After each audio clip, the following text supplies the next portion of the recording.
Assalamu alaikum students. Hope you are all fine. After Eid break, we are here again to continue our online lectures. Eid Mubarak to you all. बेटा last lectures में हमने idea generation और opportunity recognition पे सारी बात की थी कि किस तरह से हम मार्केट में अपॉर्चुनिटी को ढूंढते हैं, गैप्स को फाइंड करते हैं, अनमेट नीड्स जो होती हैं कंज्यूमर्स की उनको हाईलाइट करते हैं और फिर उनकी बेसिस में से उनमें से हम एवेलुएट करके किसी एक बेस्ट आइडिया को चूज़ करते हैं और फिर किसी एक अपॉर्चुनिटी को चूज़ करते हैं और फिर उसकी बेसिस पे हम आइडिया जनरेशन करते हैं और आइडिया जनरेशन करके फिर हमने चीज़ को जो है प्रैक्टिकली उस पर वर्क करना होता है, इम्प्लीमेंटेशन करनी होती है कि किस तरह से हम उस चीज़ को आइडिया को रियलिटी की तरफ लेकर आएँ। जब आपकी प्रोडक्ट तैयार हो जाती है, आपकी प्रोडक्ट जब तैयार हो जाती है तो उसको तैयार करने का बेसिकली मकसद क्या होता है कि आपने उसे मार्केट में लाकर सेल करना है और सेल करने से आपने प्रॉफिट अर्न करना है। और सेल करना इतना आसान नहीं होता। आप किस तरह आप मार्केट में अपनी प्रोडक्ट को इंट्रोड्यूस करवाएंगे, कैसे कस्टमर्स को अट्रैक्ट करेंगे, कैसे अपनी प्रोडक्ट के जो एक यूनिकनेस है उसे हाईलाइट करेंगे कि वो अदर प्रोडक्ट से क्यों बेहतर है, क्यों कस्टमर्स आपकी प्रोडक्ट ख़रीदें दूसरी प्रोडक्ट छोड़ के। तो ये एक पूरा एक अलग प्रोसीजर और अलग साइंस है और इसको हम कहते हैं मार्केटिंग। आज आपने चैप्टर नंबर 4 अपनी बुक का पढ़ना है। इसका पीडीएफ मैं शेयर कर दूंगी अभी आपको, साथ ही वही हम फॉलो कर रहे हैं। तो हमने देखना है कि मार्केटिंग क्या होती है। मार्केटिंग और सेल्स पे बेसिकली हमारा ये चैप्टर है। तो marketing is the process of understanding customers need. Basically आपको अपनी प्रोडक्ट को, अपनी सर्विसेज को प्रमोट करना होता है कस्टमर्स के सामने मार्केट में। तो आप क्या बेसिकली इसमें जो गोल है that is to attract the customers and increase the sales. तो मार्केटिंग में आप रिसर्च करते हैं, एडवर्टाइज करते हैं और कस्टमर सर्विस प्रोवाइड करते हैं। रिसर्च इसलिए करते हैं कि हमने कस्टमर की नीड्स देखनी होती हैं, हमें देखना होता है कि कौन सी चीज़ें कस्टमर को अट्रैक्ट कर सकती हैं, तो हम उसी हिसाब से अपनी मार्केटिंग करते हैं और उसी की बेस पे अपने एडवर्टाइजमेंट्स रेडी करते हैं ताकि उन एडवर्टाइजमेंट्स के ज़रिए हम मार्केट में अपनी प्रोडक्ट को इंट्रोड्यूस करवा सकें। और कस्टमर सर्विसेज, अब बिज़नेस जो है वो ऑडियंस तक कैसे जाता है, मतलब अपने कस्टमर जिनके लिए आप प्रोडक्ट बना रहे हैं उन तक उनको पहुँचाना भी होता है। तो वो प्रोसेस जो है वो मार्केटिंग कहलाता है। इससे ब्रांड अवेयरनेस आती है और कस्टमर्स में लॉयल्टी आती है। और मार्केटिंग अगर आप अच्छी करते हैं तो आपका बिजनेस ग्रो भी करेगा और सक्सेसफुल भी होगा। दूसरी चीज़ है सेल्स। अब मार्केटिंग हो गई तो ही सेल्स होंगी ना। मार्केटिंग और सेल्स एक दूसरे से रिलेटेड हैं। प्रोडक्ट के तैयार होने और सेल्स के दरमियान मार्केटिंग आती है और उस मार्केटिंग की बेस पे आप अपनी सेल्स को चलाते हैं।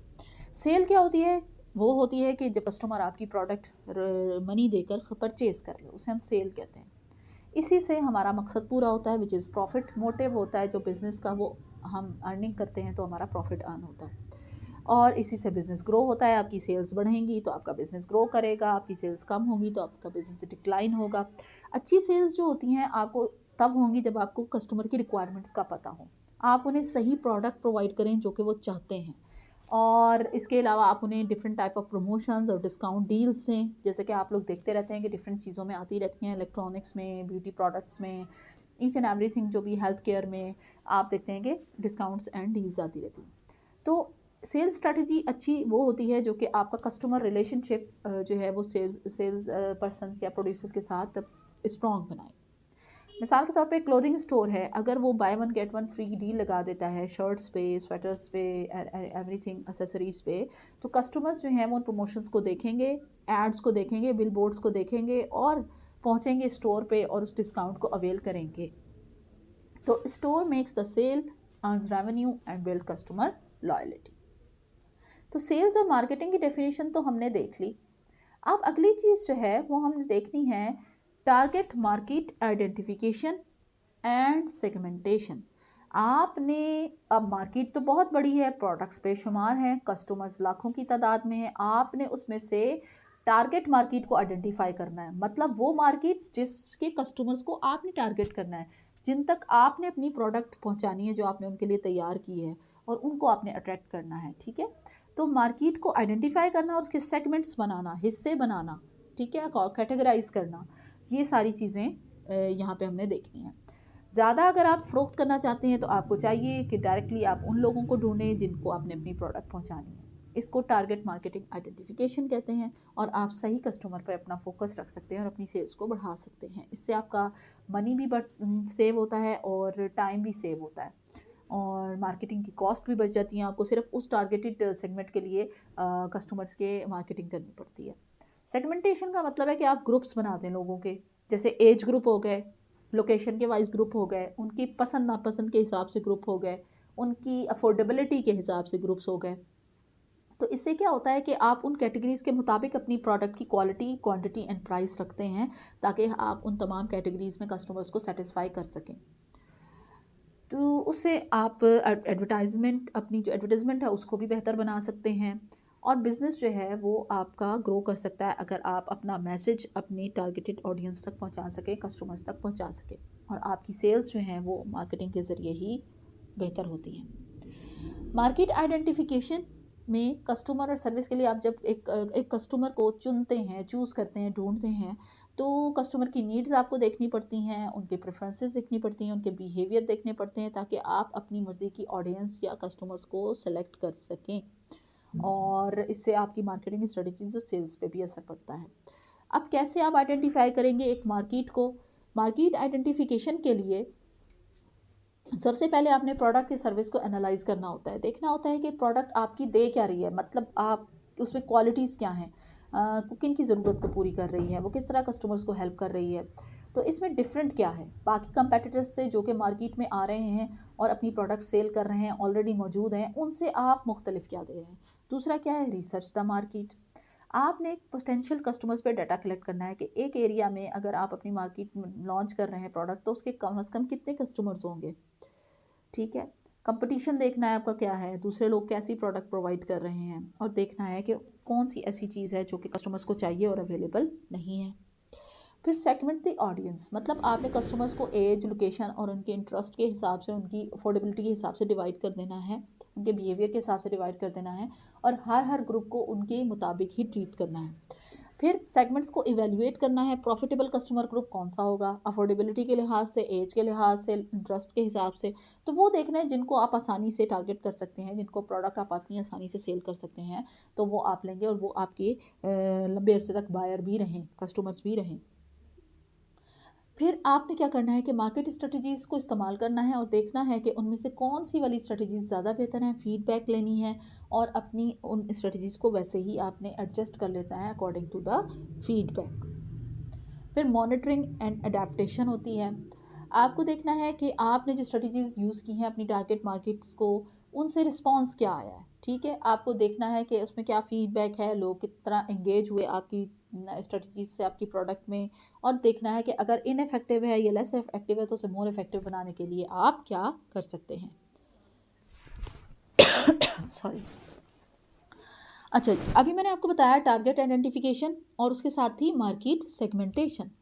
अब मार्केट सेगमेंटेशन का मतलब क्या है, एक बहुत बड़ी मार्केट को आप छोटे छोटे ग्रुप्स में डिवाइड कर लेते हैं और हर ग्रुप के अंदर जो मेंबर्स होते हैं उनके सिमिलर इंटरेस्ट्स होते हैं, सिमिलर नीड्स होती हैं, अफोर्डेबिलिटी लेवल सेम होता है। तो इससे होता है कि आप मार्केटिंग प्लान्स अपने बेहतर बना सकते हैं। जैसे लोग, जवान लोग जो हैं, नौजवानों के लिए टेक्नोलॉजी के हिसाब से आप देखेंगे, ओल्ड कस्टमर्स जो हैं उन्हें सिंपल सॉल्यूशंस की तरफ लेकर जाएंगे। तो ये चीज़ होती है कि आप किस तरह से ग्रुप्स की रिक्वायरमेंट्स पूरी करते हैं।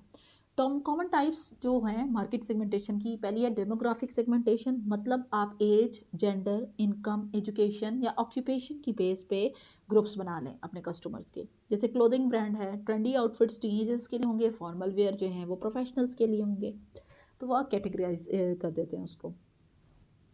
फिर जियोग्राफिक सेगमेंटेशन होती है, मतलब लोकेशन की बेस पे, जैसे कंट्री लेवल पे, सिटी लेवल पे या क्लाइमेट लेवल के हिसाब से आप अपनी सेगमेंटेशन करते हैं। जैसे विंटर जैकेट्स जो हैं वो कोल्डर रीजन्स में एक कंपनी सेल करेगी, जबकि लाइट कॉटन की क्लोथ्स वो वार्म एरियाज़ में सेल करेगी। फिर साइकोग्राफिक सेगमेंटेशन होती है, लाइफस्टाइल देखें, वैल्यूज़ देखें, पर्सनालिटी ट्रेट्स देखें कस्टमर्स की, उसके हिसाब से बनाएं। जैसे कि हेल्थ कॉन्शियस पीपल हैं, उनके लिए आप फिटनेस ब्रांड जो है वो उनको टारगेट करेगा। फिर बिहेवियर सेगमेंटेशन होती है, कस्टमर्स का बाइंग हैबिट्स क्या हैं, उनकी ब्रांड लॉयलिटी क्या है। जैसे कॉफ़ी शॉप जो है डिस्काउंट्स अपने रेगुलर कस्टमर्स को देगी और नए फ्लेवर्स लाएगी ओकेजनल बायर्स के लिए ताकि वो अट्रैक्ट हो जाएं।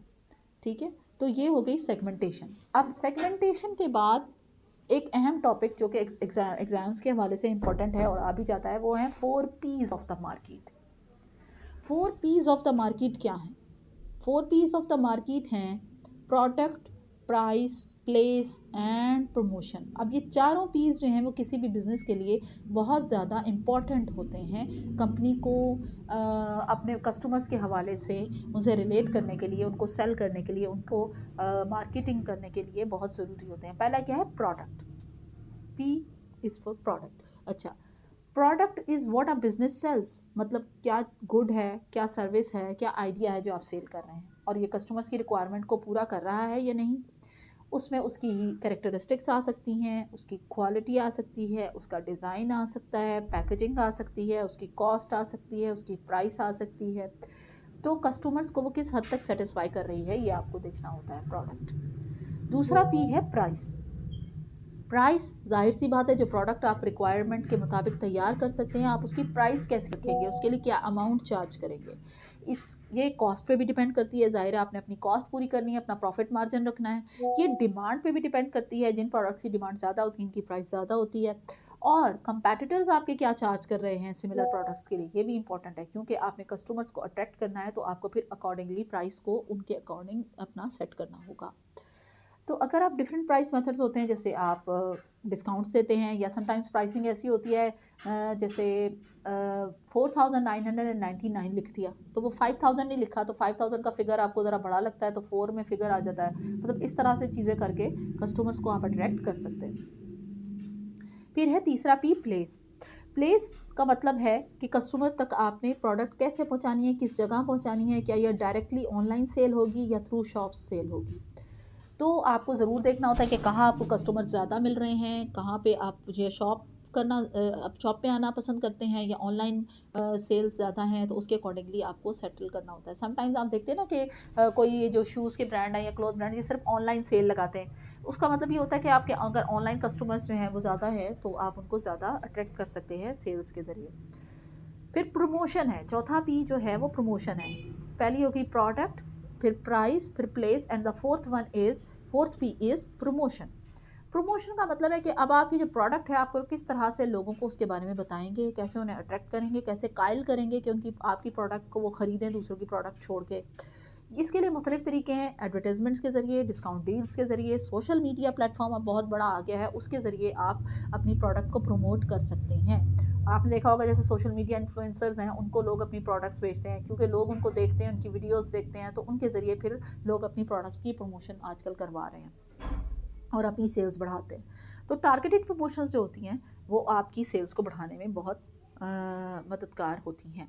ठीक है, तो ये आज का आपका लेक्चर था। नेक्स्ट लेक्चर में हम मार्केटिंग स्ट्रेटजी और ब्रांडिंग के बारे में पढ़ेंगे और चैप्टर नंबर आपका 4 ही होगा। ठीक है, ओके, अल्लाह हाफिज़।